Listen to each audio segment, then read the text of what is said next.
Hello बच्चों, कैसे हैं आप सभी।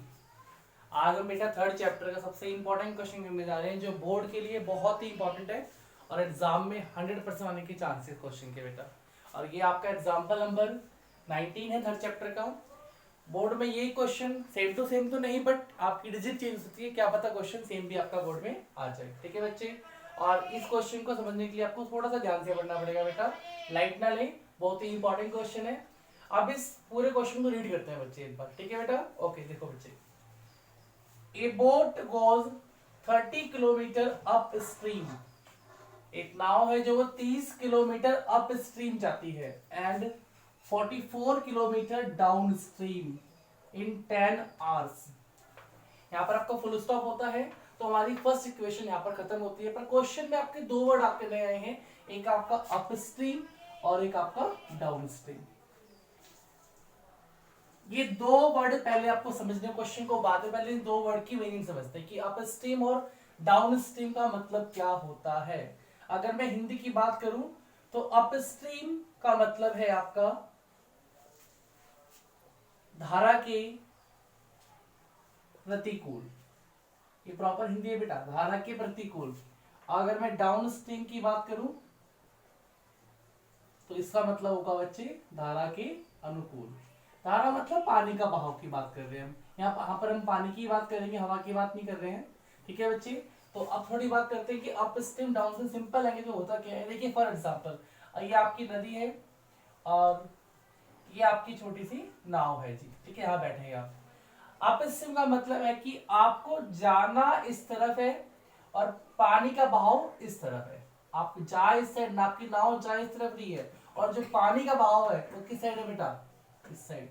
तो आप बताओ मुझे, स्पीड आपकी कम, इस बोट की कम होगी या ज्यादा होगी। देखो ऑब्वियस बात है, आप कभी देखते कि आप कभी साइकिल जा रहे हो और आपकी हवा, आप जा इस साइड रहे हैं और हवा इधर की है, तो आपकी स्पीड क्या होती है बच्चे, कम हो जाती है। तो अपर स्ट्रीम मतलब क्या आ रहा बेटा, आपको जाना इधर है और पानी का बहाव किस साइड है बेटा, इस साइड है, अपोजिट डायरेक्शन में दोनों चीजें, तो उसे बोलते हैं हम अप स्ट्रीम। और अप स्ट्रीम में आपको याद रखना है कि स्पीड हमेशा क्या होती है बेटा,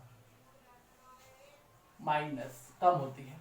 अब हम डाउन स्ट्रीम की बात करते हैं। डाउन स्ट्रीम मतलब धारा के अनुकूल, मतलब जो आपके बड़े अनुकूल, जैसे बात कर रहे हैं कि आप, वो आपकी, ये आपकी रिवर है और ये आपकी बोट है और आप जाना भी इधर है और पानी का बहाव भी इस साइड है, दोनों चीज एक ही साइड पे। इसका मतलब कि आपकी स्पीड क्या होगी, बोट की बढ़ जाएगी। आप कभी कभी साइकिल से जाते हैं और मान लीजिए आपको जा इधर रहे हैं और हवा भी इधर की है, तो आपकी स्पीड क्या होती है बेटा, अपने आप बढ़ जाती है। आपको स्पीड, आपको मेहनत कम करनी पड़ती है, फोर्स कम लगाना पड़ता है।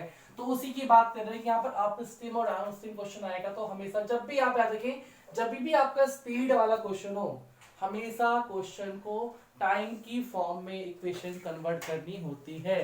क्वेश्चन कभी गलत नहीं होगा बच्चे आपका। ठीक है बच्चे, अब हम बात करते हैं इस क्वेश्चन को सॉल्व करने की, कि क्वेश्चन सॉल्व कैसे होगा, देखते हैं बच्चे। ठीक है बच्चे, हम पहले बात कर रहे हैं, अ boat goes 30 kilometre up stream and 44 kilometre down stream in 10 hours. मतलब एक नाव है जो 10 घंटे में 30 किलोमीटर अप स्ट्रीम और 44 किलोमीटर डाउन स्ट्रीम जाती है। यहाँ पर बच्चे फुल स्टॉप है, मतलब आपकी पहली इक्वेशन क्या होती है, स्टॉप। सेम बोल रहा है वो, इन 13 hours it can go 40 kilometre up stream and 55 kilometre down stream. मतलब 13 घंटे में वही नाव 40 किलोमीटर अप स्ट्रीम और 55 किलोमीटर डाउन स्ट्रीम जा सकती है। डिटरमाइन, निकालना क्या है आपको, the speed of the stream, धारा की चाल, and that of the boat in still water, जो पानी क्या हो, बिल्कुल शांत हो। तो आपको यहाँ पर दो स्पीड निकालनी है, एक तो आपको speed of the stream and speed of the boat in still water. और जब भी आपका क्वेश्चन इस फॉर्म में आएगा अप स्ट्रीम डाउन स्ट्रीम का और आपको दो स्पीड निकालनी है, तो जैसे मैं क्वेश्चन करा रहा हूं आप वैसे क्वेश्चन करें, क्वेश्चन कभी भी आपका बोर्ड में गलत नहीं होगा। ठीक है बच्चे, अब हम क्वेश्चन को करते हैं स्टार्ट। कि क्वेश्चन की शुरुआत कैसे करेंगे, देखिए बच्चे, सबसे पहले आप हमेशा क्वेश्चन में जो स्टिल वाटर की, बोट की जो स्पीड है स्टिल वाटर में, उसे क्या मानेंगे, x kilometre per our, because speed की यूनिट क्या होती है बच्चे, किलोमीटर पर आवर। आप देखिए, let the speed of boat in still water. हमने क्या माना कि जो स्थिर जल में पानी की नाव की चाल है उसे हम कितना माना बच्चे, x किलोमीटर पर आवर, क्योंकि यहाँ पर जो क्वेश्चन है वो किलोमीटर और आर में दिया हुआ है, तो हम स्पीड भी किलोमीटर और आर में ही मानेंगे।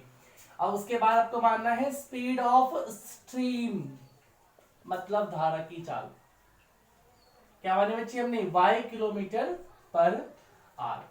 ये दो स्पीड निकालनी है हमने, x माना y माना। देखिए अब हम क्वेश्चन करते हैं, क्वेश्चन इक्वेशन लाने से पहले आपकी अप स्ट्रीम और डाउन स्ट्रीम की स्पीड निकालनी है कि जब आप अप स्ट्रीम जा रहे हैं तो आपकी नाव की स्पीड क्या होगी, और जब डाउन स्ट्रीम जा तो आपकी स्पीड क्या होगी। तो स्पीड अप स्ट्रीम, और मैंने आपको बताया कि अप स्ट्रीम में क्या होता है, आपको जाना इधर है और हवा इधर की है या पानी का बहाव इधर का है, तो आपकी स्पीड क्या होगी, कम। तो याद रखिए अप स्ट्रीम में हमेशा आपकी स्पीड क्या होगी, minus x minus Y kilometre per our.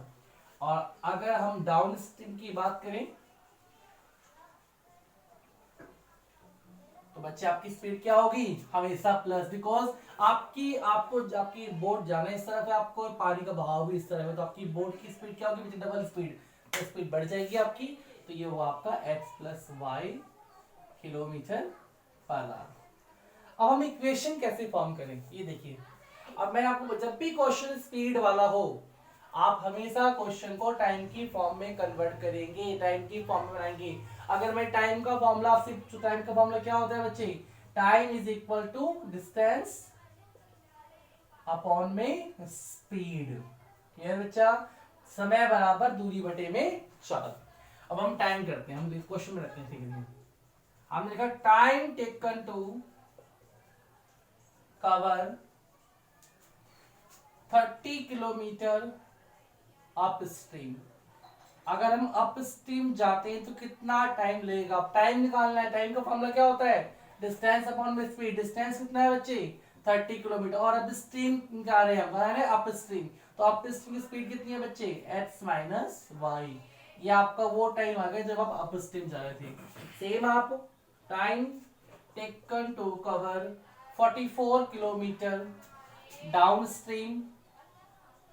हम डाउन स्ट्रीम की बात करेंगे तो कितना होगा बच्चे, 44 डिस्टेंस है आपका, और डाउन स्ट्रीम की स्पीड कितनी है बच्चे, x प्लस वाई। अब ये आपका वो टाइम आया जब आप डाउन स्ट्रीम जा रहे थे, और उसने बोला है कि फर्स्ट टाइम में कि 30 किलोमीटर अप स्ट्रीम और 44 किलोमीटर डाउन स्ट्रीम दोनों मिलाकर वो 10 घंटे टाइम लेते हैं। तो टोटल टाइम आपको दिया है, तो आपकी इक्वेशन क्या बनेगी, आपकी अप स्ट्रीम और डाउन स्ट्रीम। अप स्ट्रीम में टाइम कितना लगा, 30 अपॉन में x माइनस वाई, और डाउन स्ट्रीम बचे 44 अपॉन में x प्लस वाई। और इन दोनों टाइम को मिलाकर उसने कुल टाइम कितना लिया बच्चे, 10 आवर। तो ये बनी बच्चे आपकी फर्स्ट इक्वेशन। सिमिलरली आप सेकंड इक्वेशन फॉर्म कर सकते हैं अपने आप। कैसे बनेगी जरा बताओ फटाफट। क्वेश्चन में क्या आपका, वो 13 आवर्स में अब कितना, 40 kilometre up stream and 55 kilometre down stream. बिल्कुल सेम स्टेप ये रहेगा आपका। अब यहाँ पर वो 40 किलोमीटर अप स्ट्रीम, 40 अपनी डिस्टेंस है, और अप स्ट्रीम की स्पीड कितनी है बच्चे, x माइनस वाई। सेम यहाँ पर अब वो 55 किलोमीटर डाउन स्ट्रीम पे है, तो 55 डिस्टेंस, और स्पीड क्या है हमारी x प्लस वाई, और दोनों आर मिलाकर उसे 13 आर लेते हैं, तो प्लस इज इक्वल टू 13। ये बनी बच्चे आपकी दोनों इक्वेशन। अब इन दोनों इक्वेशन को हम सॉल्व करेंगे, ठीक है बच्चे। ये आपका क्वेश्चन बहुत इंपॉर्टेंट है। अब इस ये बच्चे आपकी दो इक्वेशन बनी थी, दोनों इक्वेशन को मैंने भी आपको लास्ट क्लास में reducing to the linear equation मतलब समझाया था, उसी से आपको सॉल्व करना है। और सॉल्व कैसे करेंगे ये पर देखते हैं हम, ठीक है बच्चे। देखो दोनों इक्वेशंस में कुछ चीजें सेम है। सेम का मतलब कैसे, मैंने आपको बताया था कि ऊपर क्या होता है आपका 1 तो आपका होता ही होता है, यहाँ भी आपका 1 है, यहाँ भी आपका 1, और यहाँ पर भी आपका 1। अगर हम चेक करें तो सेम चीज क्या है बच्चे आपकी, 1 अपॉन एक्स माइनस वाई, और इसमें क्या है बच्चे 1 अपॉन एक्स प्लस वाई। और मैंने आपको बताया था जो चीज सेम होती है उसे हम क्या करते हैं, लेट करते हैं, ताकि क्वेश्चन क्या हो हमारा इजिली सॉल्व हो जाए। अब हम बताओ लेट क्या, जल्दी बोलो फटाफट। यस, लेट करेंगे 1 upon x minus Y is equal to A, ऐसे ही 1 upon x plus Y is equal to B. ये दो इक्वेशन लेट करी हमने। अब हम करते हैं इसे पुट करते हैं। इसको मैंने क्या माना, ए माना, तो इक्वेशन क्या बनी आपकी 30a plus 44b is equal to 10। ये मानी हमने इक्वेशन नंबर थर्ड। मेरी फर्स्ट तो हमने मान ली थी पहली बच्चे, ठीक है। और सेम आपका 40a plus 55b is equal to 13, ये इक्वेशन नंबर 4। अब हम इन दोनों इक्वेशन को सॉल्व कैसे करेंगे। अगर हम एलिमिनेशन मेथड की बात करें तो मैंने क्या बताया था आपको, या तो आप a के कोफिशिएंट को बराबर करेंगे या b के कोफिशिएंट को। अगर हम यहाँ पर देखें कि दोनों ही वैल्यू बड़ी है तो हम a के कोफिशिएंट को बराबर करते हैं, बिकॉज दोनों के साइन क्या है बच्चे, सेम है, माइनस में करना ही पड़ेगा, ठीक है। तो हम करते क्या है, a के कोफिशिएंट, आपको बताइए यहाँ पर 30 है, यहाँ पर 40 है, कैसे करें बराबर, तो हमने क्या करा, इसको मल्टीप्लाई करी 4 से और इसको मल्टीप्लाई 3 से, तो क्या होगा आपका 34 जा 120, 43 जा 120, मतलब हमारा a कोफिशिएंट क्या होगा बच्चे, इक्वल, करें मल्टीप्लाई, करते हैं मल्टीप्लाई, ये हुआ आपका 120a plus 176b is equal to 40, same आपका यहाँ पर 120a plus 165b is equal to 39। अब इन दोनों इक्वेशन हमारी बन गई हैं और दोनों के कोएफिशिएंट हमारे इक्वल हो चुके हैं। और जब साइन सेम होते तो बताओ क्या करते हैं हम, प्लस या माइनस, यस हम करते हैं माइनस। अब मैं आपको बता रहा हूँ, आप इसे इक्वेशन मान सकते हैं, आप जैसे मर्जी क्वेश्चन कीजिए, आपके ऊपर डिपेंड करता है बच्चे। तो हमने क्या मान लिया, ऐसे इक्वेशन मान ही लिया, चलो ठीक है बच्चे। अब ये करते हैं हम सबट्रैक्ट, 5th माइनस 6th, करिए माइनस।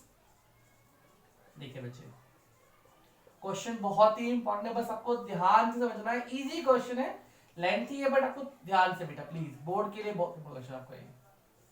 और माइनस करते समय क्या होता है बच्चे, साइन चेंज, तो साइन चेंज है तो प्लस माइनस कट गया आपका, कितना बच्चा आपका 11b, यहाँ बच्चा आपका 1, तो b की वैल्यू कितनी है बेटा 1/11, ये आपकी b की वैल्यू आ गई। इसे आप कहाँ पुट करेंगे, मर्जी आपकी, थर्ड में, फोर्थ में, जहां मर्जी पुट करते हैं। तो हमने इसे पुट किया, b is equal to 1/11, put in equation third. अब थर्ड में जब हमने पुट किया इसको, 30a प्लस में 44b इज इक्वल टू 10, तो आपकी a की वैल्यू तो नहीं पता है, b की वैल्यू पता है, कितनी है बच्चे 1/11, 11 4 जा 44, और आपका ये 4 उधर गया तो क्या बच जाएगा बच्चे, +4 है, वहां गया तो -4, तो 10 - 4, 30a बराबर 6, तो a की वैल्यू आपकी आ गई 6/30, मतलब 1/5। तो a कितना आ गया 1/5, बट आपको a नहीं निकालना क्या आपको, x और y। अब हमने a किसे माना था, 1/x minus y is equal to a, तो इसका मतलब हमारी a की वैल्यू कितनी है बेटा 1/5, क्रॉस मल्टीप्लाई, तो आपका x minus y is equal to 5। अभी तक क्वेश्चन हमारा यहाँ पर क्वेश्चन सॉल्व हो जाता था, बट इस क्वेश्चन में क्या आपका दोबारा क्या बन गया आपकी इक्वेशन, अब इसे आप सॉल्व करेंगे, तो इसे मान लेंगे हम इक्वेशन नंबर 7, ठीक है बच्चे।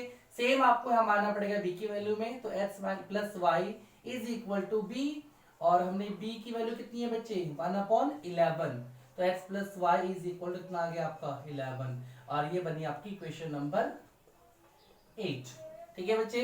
अब हम बात करते हैं जरा एक बार कि हमारी दो इक्वेशन बन गई है, x माइनस वाई बराबर 5x प्लस वाई बराबर 11। अब इसे आप इजीली एलिमिनेशन मेथड को सॉल्व कर सकते हैं। यहाँ पर आपका माइनस वाई, यहाँ पर आपका प्लस वाई, मतलब कोएफिशिएंट क्या है मेरा इक्वल है, और साइन भी क्या है मेरा डिफरेंट है, तो हम क्या करेंगे इनको ऐड, सब सीख रहे हैं ऐड, तो ऐड करेंगे बेटा 7th एंड 8th इक्वेशन।